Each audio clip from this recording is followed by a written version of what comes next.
all your exes. Yeah, hit the highway from an exit. Yeah, they got the message by now. Brand new boyfriend right now. All of your exes out. You don't have to explain. Your life is excellent.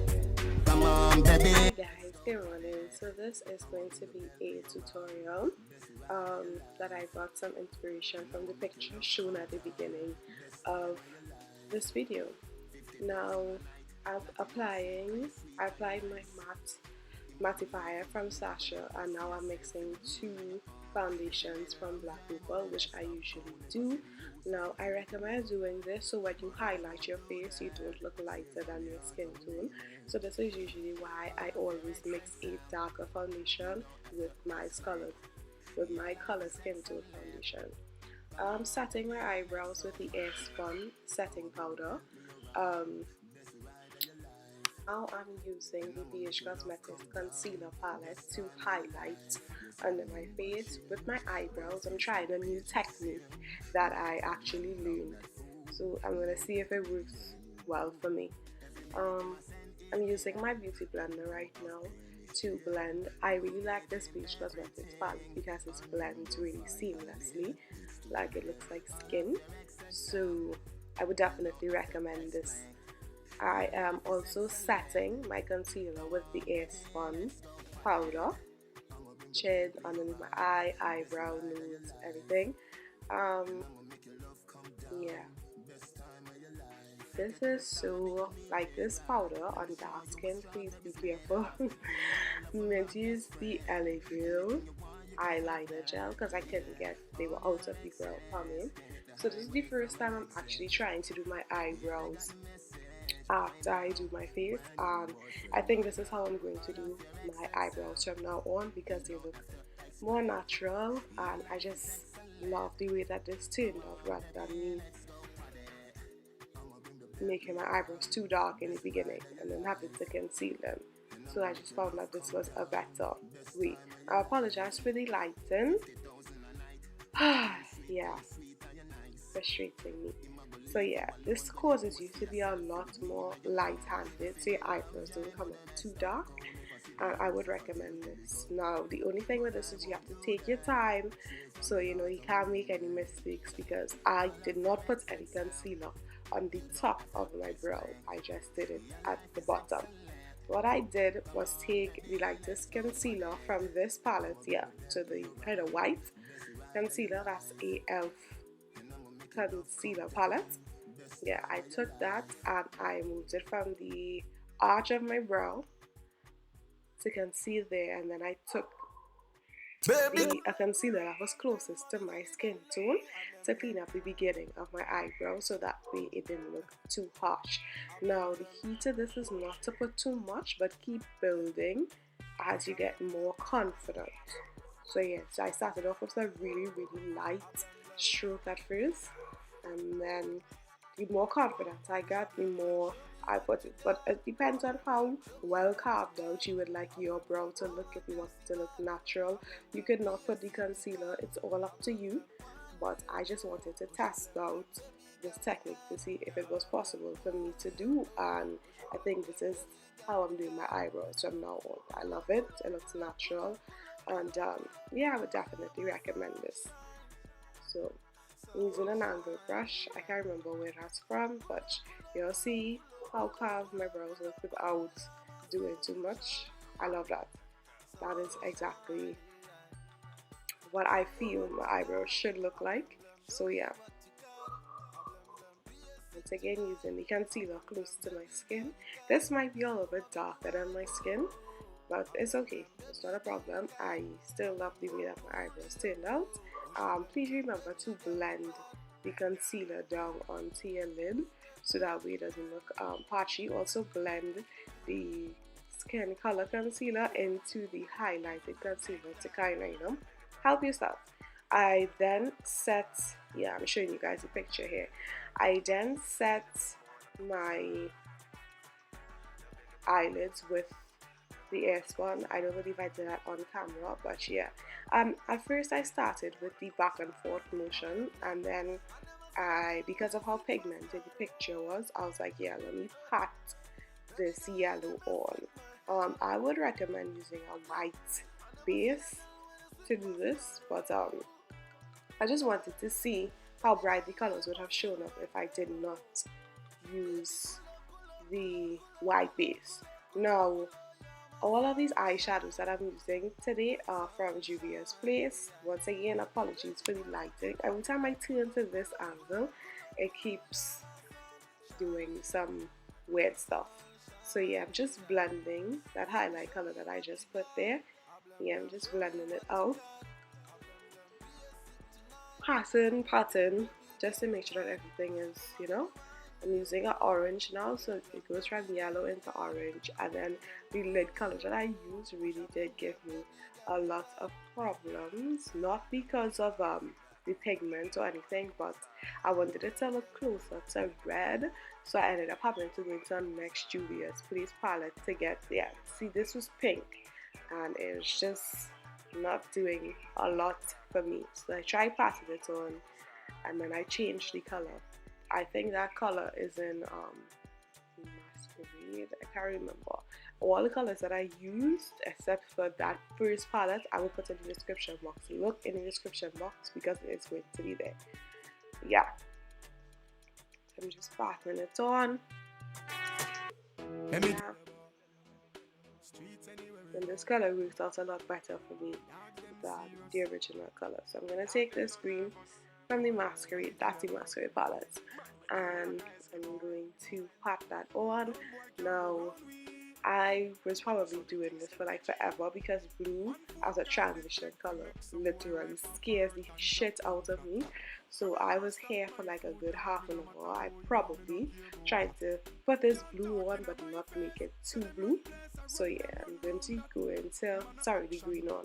I'm going to go into that palette, and I can't remember the name of that palette. Oh my god. And this one needed to be dusted on, not pat on. So I literally just dusted it onto my eye. The pigment on this is lovely, so it was easy for me to do this.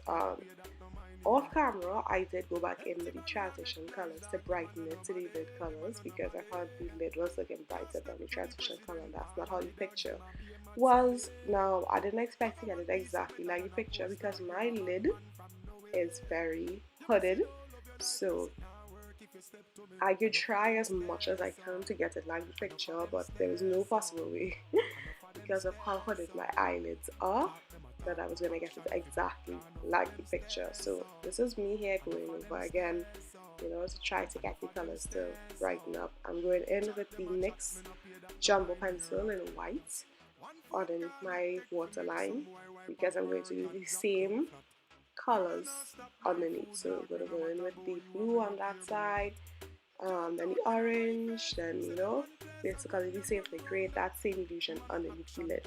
I'm dusting off my powder now, and as I said, if you are my skin tone darker or a little bit lighter, be careful with the Airspun when baking because you can get this cast over your face that makes you look white, and if you're not too sure how to get rid of that, you can end up looking casket ready when you leave the house.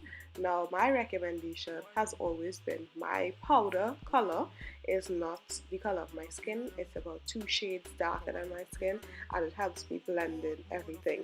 So I'm going to show you guys my powder, and then I'm going to do my face and then come back. So you guys see I look a little bit darker than my complexion. My forehead, the top of my forehead is my complexion. So that is my way of cheating looking casket ready. So yeah. Okay, so now I'm going in with the Sacha Buttercup setting powder, which has a yellow undertone. I would not recommend baking with this because that's something that they don't tell you. But I would recommend baking with this. I just put this underneath here because of the little bit of color. It's not going to be there for extremely long, so yeah. But I always recommend using the white finishing powder underneath this and then the yellow to bring back any color. I'm going to go in with a black eyeliner pencil. I believe this is from Jordana to line my waterline, and then I'm going in with that Ready Pink from the Juvias Place palette underneath my waterline. Plus me, sorry. So yeah, just gonna go in and do that. I'll do the blue on the next side, then go into the orange underneath this pink, then go into the green underneath the blue, then go into the yellow underneath both sides, because I use yellow as the transition color on both sides. Yeah. I was saying that I wouldn't recommend using the Sacha Buttercup as a setting powder to like leave it underneath your eyes for a very long period of time, because I think I want to do a separate video to show you guys how your face looks after, but I don't think that you should bake with that because it's not the smartest idea. I mean, I have one powder, I have one Airspun, then my actual face powder, then I put this powder on top of it, so it's not going to stick as much. But honestly, I would not use this powder to set. It kind of sticks to your skin, so when you take it off, it just looks like yellow stuff stuck underneath, and that's not a cute look, and I would not recommend anybody to do that. So just be careful when using it. Yeah, but it's a really good product, especially for people of color. So my recommendation, use it, but just use it with caution. So, you know, you just don't want to be walking around with two yellow stuff underneath your eyes or wherever you baked with it. You just don't want to be looking crazy. This tutorial I used so much brushes because I just didn't want to repeat, you know, and especially doing two different colors on my lid, it was crazy. Now you see when I'm dusting it off here, because I have one powder and stuff below, it's not giving me that full casty look underneath my eye. I did continue. The importance of blending is so serious, so I did continue to blend and blend and blend until I got it to where I needed it to be. Now the yellow in this palette, new Masqurade, I believe, palette was giving me so much grief, but I feel that's also because I didn't put the white jumbo pencil all the way down here. I was kind of scared to put it there because I didn't have anything to set it with. So this really did take me a very, very, very long time. Yeah, I think it's just a lot. I'm going in with the brow gel now, just to set my brow hairs, because you all know my brow hairs are so thick. So yeah, I started going to do that. Yeah, it's me, guys. My eyebrows are like, I'm using a Black Radiance eyeliner gel, yeah, and I do not like this. I would not recommend this. I recommend using NYX gel black gel liner because it's way smoother. I don't know if it's because I've had this for a while, so it started getting chunky on me, but I would not recommend this. I don't like it. Like, no, it made me have to go over this liner like a million times. I did use I did put on lashes here. Yeah, I put on lashes, and then I put on mascara before I put on lashes. That's what I did. That's how my lashes look black when I came back in. I didn't think you guys wanted to see me put on mascara because that's boring. So yeah, these lashes are like in a 5 in a pack, so they're really, really cheap. I'm going in here with highlights, all of these highlights and stuff. I don't think I taped me putting on blush and my contour, but all of it was from the Morphe palette with the blushes that I tend to use. I use a green liner on my lips, and then I fill it in with the orange pencil, and then I'm going in over that with this LA Girl lipstick. I would not recommend any of the LA Girl lipsticks because, let me tell you, these things are so crusty, like they make your lips look ew, just ew. I would not recommend this. This is the end product. This is me doing that weird little modeling stuff. Yeah, I hope that you guys enjoyed this video. I did not set it because I basically sat down just to film this for you guys for today. I hope that you guys enjoyed it, and I'll see you guys in the next video. Bye. Some way I post with things wanna feed them. Me no know which part them gets that will them. Real youths, now watch nobody pocket, but some boy hype a road and we no see them. Chat a bag of things about money, about house, about car. Never see them do no work at all. Me prefer straight and I live in a zinc up place than a shake through a press button gate, dog. See through me lens.